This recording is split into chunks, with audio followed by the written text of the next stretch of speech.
Hi, Jarabelle here with Orlando, Florida Gardener. I'm about to harvest the biggest vegetable I've ever grown, and it's this Violetta di Italia heirloom cauliflower. I got the seeds from Pine Tree Garden Seeds. I buy a lot of my seeds from them. I'm pretty happy with their quality, but this particular variety is an 85 days to maturity. Let's just say for 3 months. Basically that means from the point you start it from seed, it will take about 3 months for it to start getting to the point of growing the massive heads to be harvested. So I just wanted to talk about why I think this was so successful and how I got this to grow this big. I'm in Orlando, Florida, Zone 9B. So I started my seeds October 16th.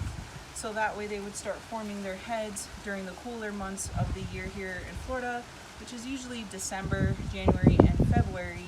However, it's April. This thing has still been growing. I don't really know why it's taken this long. It's about 5.5 months, but I don't care. It's giving me this humongous head of cauliflower here. So yeah, I started it from seed October 16th. It's very important to start fertilizing from the very beginning. As soon as my seedlings had the first set of true leaves, I started giving them fish emulsion to give them a nice good shot of nitrogen, which will help the seedlings grow nice big strong leaves and get to a bigger size faster in order to transplant into the garden. These were transplanted in the garden around December, and then they started producing their heads end of January, beginning of February. This is the last 3 plants that I have left that for whatever reason just took a little longer, but they're huge. And obviously the bigger the plant, the bigger the head you'll get. So at the beginning, I give a lot of nitrogen.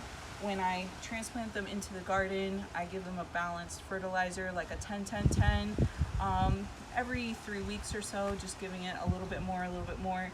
Towards the end though, when you're hitting that 3-month mark, I like to switch more to phosphorus because that helps develop flowers and fruit instead of focusing on nitrogen. So that's one of the first things I do, just make sure you start fertilizing from the beginning immediately as soon as possible, and keep a good fertilizing regimen going on throughout the whole life cycle of the plant. So I think fertilizing was what helped me get to this cauliflower to this size, and it's really important. I also wanted to discuss, how do you know when the head is ready to be harvested? I wanted this to get as big as possible before I actually cut it. And how I know that it's at its maximum point is that the florets have started to separate a little bit. Instead of staying nice and tight like it is down here, you can see some of them are starting to like grow out and separate a little bit.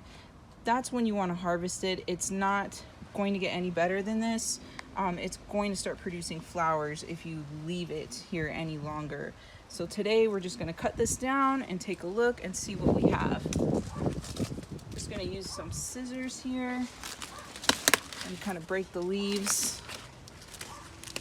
As you can see, it's a very thick stem. It cuts pretty easy. I have this massive cauliflower head. I didn't even have any bugs or pests really to deal with. As you can see, the leaves, they're very healthy. There's not a lot of bug bites or anything in them. I did not have to spray to control any pests or anything because I was growing this during the right time of the year. You want to start your seeds backtracking 3 months out from your cooler weather months. You want the heads to start producing during the cooler weather months, which for me is December, January, and February. If it gets too hot, it won't really produce these nice big heads. It'll just start making flowers. The warmer weather and the heat makes a lot of the brassicas family of vegetables, cauliflower, broccoli, just bolt and start making flowers. You won't get this nice big head. It is April. It is really hot here where I am already. We're already in the high 80s. I don't 100% understand how this happened because the majority of my cauliflowers have already produced.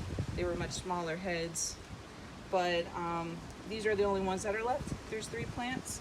They're still doing pretty good, but for here in Central Florida, I wouldn't try to grow cauliflower or broccoli outside of April. After that, May and June, it's just way too hot. You're not going to be successful with it. So try fertilizing from the very beginning. Have a good fertilizing regimen and grow at the right time of the year to get this.